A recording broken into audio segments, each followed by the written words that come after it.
afternoon, ma'am. U.S. Border Patrol, immigration inspection. What country are you a citizen of? Do I have to answer questions? Excuse me? Do I have to answer this question? If you want to continue down the road, yes, ma'am. We need to know what country you're a citizen of.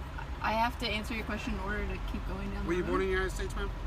Can you just explain why? I'm just curious why I have to answer the question. Well, if you want to pull over here, somebody will explain it to you, but I can't hold up traffic right now, ma'am. Okay. Oh, I can pull over? Yep. You want it?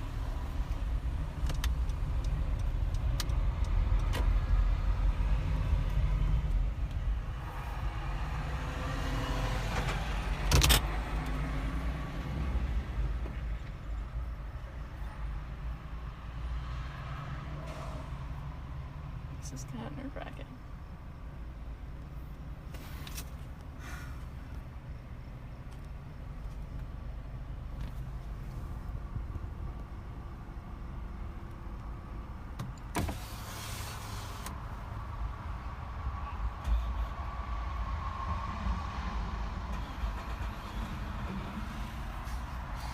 You know, under Title 8, Section 1, the 1357 United States Border checkpoints.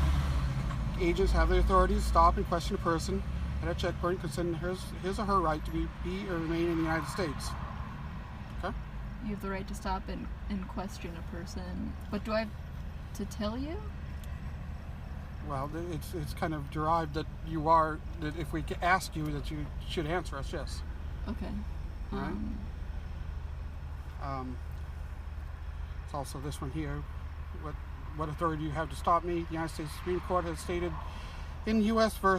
Martinez-Huerte that the United States Border Patrol has the authority to conduct an immigration inspection at a checkpoint without individualized suspicion.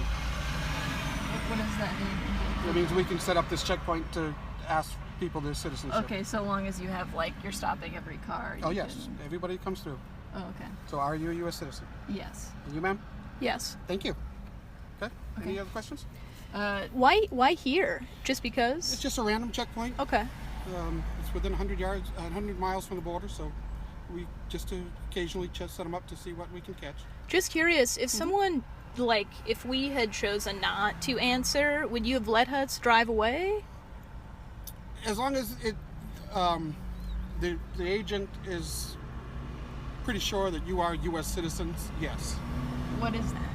Do we have to have our proof of that? I have No. Okay. So is it unless you determine a probable cause? I'm just curious about how that process works. Well, it's reasonable suspicion that we believe that you are here in the United States legally or illegally. Okay. It's the agent's determination. Okay, so it's on an individual basis. What kinds of things would make you believe one way or the other? The questions that you answer, or accent, or it could be many things. Okay, so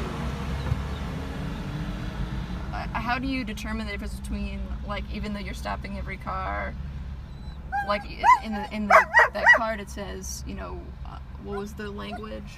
Suspicion. Which one?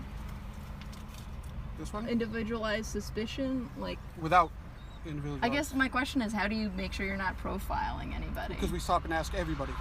But you said that it's based on your judgment, based on whether you believe the answer. Well, we ask the questions and people answer the questions. Now, do we believe the answers or not? But how do you determine without any proof, I guess, whether or not somebody is telling the truth? Well, we don't know. So how do you reach a judgment about it then? Well, we ask them questions. Where were they born, or if they were born in another country, if they have the immigration documents to be here legally. Is someone required to carry that information if they're born in another country? Are they required to carry those documents with them? If they're not a U.S. citizen, yes. Okay. At all times? Yes. Okay. Okay. Have you all detained anyone today? I don't know. We just got here. Okay. There's been other agents here all day. Okay. Okay. All right. Thank you. Okay. Thank Thank you. Let me ask this man. Are we clear to go ahead? Are we gonna stop up? I don't want to get in a crash.